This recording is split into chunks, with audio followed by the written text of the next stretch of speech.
That's what I would like to say. It's his responsibility. And I thank Eugene Martin for being on the show tonight. Frank Dello Stritto's our weekly co-host on movies. Hello, Frank. How's it going, Joe? Going good, Frank. What's our movie tomorrow night at 9?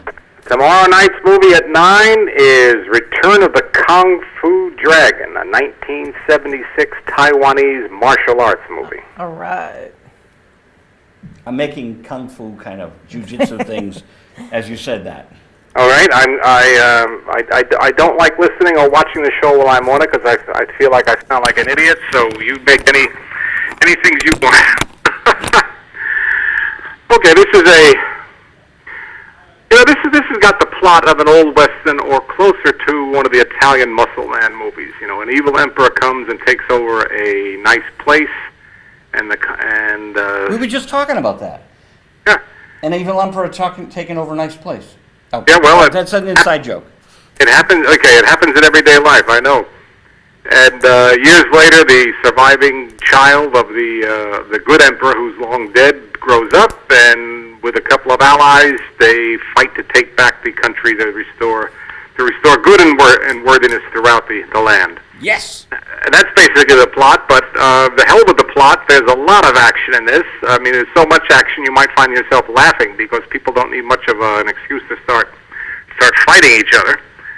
And it's Taiwanese. It got the U.S. distribution, and this is pretty much made during the peak of the martial arts films. And this is 1976. Bruce Lee is dead by 3 years now. He's been dead. He died in 1970. And I'm amazed that we can play movies from the 70s.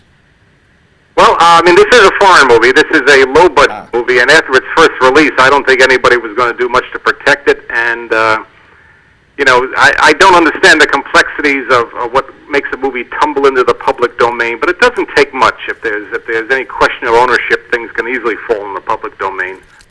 So how it got in there, I don't know. In fact, I'm ashamed to say how little I know about this movie because you can't find out much on it. I watched it.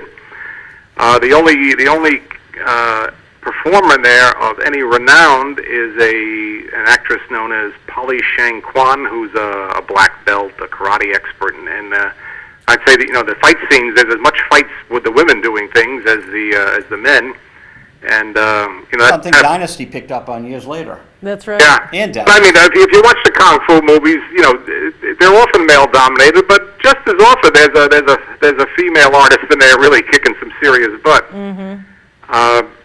But I don't have much more to say about that. Let's talk a bit about Bruce Lee. Died at 32. He only appeared in 7 movies, and one was in a James Garner movie before he became an action star. And only the 3 of the movies appeared, I believe, during his life, or he actually made when he was alive. After he died, they pieced together film from him for 3 more. Yes. Clips they had of him, unused footage, or maybe sometimes used footage. But there's not a lot of actors in the history of the cinema that can claim to had single-handedly formed a genre. Mm-hmm. And that's certainly, one of Bruce Lee's legacies is that... The Green Hornet. Yeah, well, I mean, he was in the Green Hornet TV series. That lasted, I think, a season. But that's how I knew him. Yeah, that's what well, I knew him then, but I didn't know it was Bruce Lee until after he became a star, and they said, oh, this guy, by the way, 6 years ago played Kato in the Green Hornet series. Oh yeah, it's the same guy. What a coup for them! It made them very collectible. Yeah, That's yeah. before my time. And so, how many other actors can you name who you can make a case that they single-handedly established a whole genre? I've come up with 2. 90 seconds left. I think you can make a case that Sean Connery single-handedly brought the spy movies in. Of course, they were quickly taken out of his hand, but he's the guy that got it started. Yep. And Steve Reeves brought in the Italian Muscle Man movies. Okay. And again, but of all those guys made dozens of movies. Bruce Lee made 6, and really only his lifetime he made 3 that count. So that's quite an achievement. So your 90 seconds is up, almost. Next week's movie is Stage Fright. I don't have anything to say about it because there's a couple of stage frights out there, so I'll be checking with you offline as to which one it is. We will do that, Frank, and we appreciate you calling in every week, man. Okay. Thanks. Keep doing those kung fu moves. The audience loves it. All right. Bye. Bye-bye. Bruce Lee rocks. Isn't he great? Oh, yeah. Frank Dello Stritto. He has a few books out. I met him through. He sent me a book, and 2 years now we've been rocking. So I call this the Visual Radio Film Library. Gene, it goes by quick, doesn't it? So if you do a show Yeah. with 3 women. 3 other women, boy, the hour will go by fast. Yeah, because this is 55 minutes.